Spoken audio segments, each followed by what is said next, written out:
साथियों नमस्कार। आज आपके साथ हम एक ऐसी विद्या के बारे में चर्चा करेंगे जिसको आदिदेव महादेव ने जगत जननी जगदम्बा माँ पार्वती से बताया और भगवान शिव और माँ पार्वती के बीच का जो ये संवाद है, जो उन्होंने माँ पार्वती को इस ज्ञान के बारे में अवगत कराया और उन्होंने ये कहा कि इसका उपयोग भविष्य में मनुष्य यानी मानव अपने हित में कर सकता है और इस गुप्त रहस्य का नाम है स्वर विज्ञान। भगवान शिव ने जो माँ पार्वती के साथ ये संवाद किया, इस संवाद को स्वरोदय शास्त्र के नाम से भी हम लोग जानते हैं। आगे चल के इस पे हमारे ऋषियों ने, हमारे मुनियों ने इसका अध्ययन करके इसका उपयोग किया और ये विधा मुझे स्वर विज्ञान के रूप में हमारे ऋषियों मुनियों ने मुझे उपलब्ध कराई। और एक चीज, इस विद्या का सबसे ज्यादा उपयोग हमारे देश में जैन कम्युनिटी ने किया।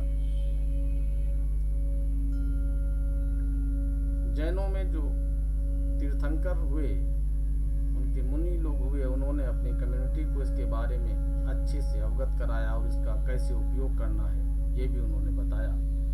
उसका नतीजा आज आपके सामने है कि आज आप देखिएगा कि जैन कम्युनिटी के लोग यहाँ पर मिडिल क्लास के हैं या रिच हैं। लोअर क्लास में जैन कम्युनिटी नहीं आती। आप देखिएगा कितने अमीर लोग हैं, कितने सुखी हैं, कितने संपन्न हैं। आज उस विद्या के बारे में हम आपसे चर्चा करेंगे जिसको हम स्वर विज्ञान के नाम से जानते हैं। और ये हमारे ऋषियों मुनियों की रिसर्च है, खोज है, उनका बड़ा उपकार है हमारे ऊपर कि उन्होंने ये सब चीजें हमारे लिए उपलब्ध कराई। हम जानते हैं कि हम इस ब्रह्मांड से अगर जुड़े हैं तो वो एक माध्यम है, हमारी सांस आ रही है, सांस जा रही है और ये जैसे ही ब्रेक होती है मेरा शरीर मृतप्राय हो जाता है, डेड हो जाता है। तो ऐसा क्या है इन सांसों में? देखने को तो हम लोग कहते हैं कि हम इससे ऑक्सीजन ले रहे हैं, हवा ले रहे हैं। नहीं, हवा के साथ में इन सांसों के अंदर प्राण भी हम ले रहे हैं, जिसकी वजह से शरीर चल रहा है। अब ये सांस बेसिकली जो मेरा जीवन है, इस सांस 3 तरीके से मेरे शरीर में बहती है, जिसको हम इंगला, पिंगला और सुषुम्ना नाड़ी के नाम से जानते हैं। अब इन 3 नाड़ियों की अपना एक रहस्य है कि अगर हमारी इंगला यानी बाएं नाक से सांस चल रही है तो उसको कुछ लोग अपनी भाषा में चंद्र नाड़ी के रूप में जानते हैं और ये नाड़ी हमारे शरीर को शीतलता प्रदान करती है।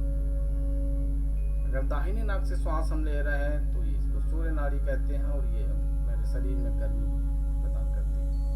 कभी कभी ऐसा होता है एक आध मिनट के लिए, 30 सेकंड के लिए, कि दोनों नाड़ियां मेरी एक साथ चलती हैं, जिसको हम सुषुम्ना नाड़ी कहते हैं। और जब एक आपने सुना होगा कि कुंडली जागृत, तो कुंडली जागृत हमेशा सुषुम्ना नाड़ी की ही अवस्था में होती है। जब व्यक्ति की सुषुम्ना नाड़ी चलती है तभी कुंडली जागृत होती है।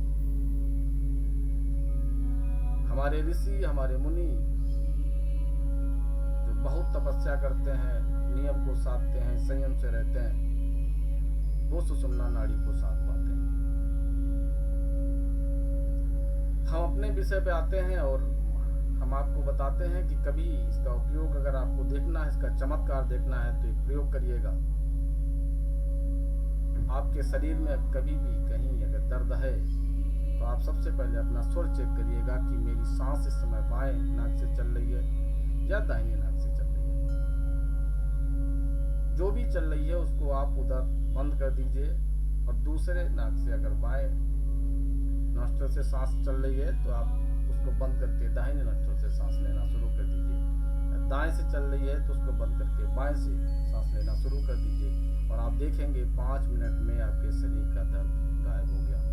ये चमत्कार है ईश्वर विज्ञान का, इस नाड़ी का। हम इस चीज को आप लोगों के साथ में कई पार्टों में, कई वीडियो बना करके कई भागों में आपसे चर्चा लगातार करेंगे। कृपया आप देखते रहिएगा। आज इतना ही। धन्यवाद। नमस्कार।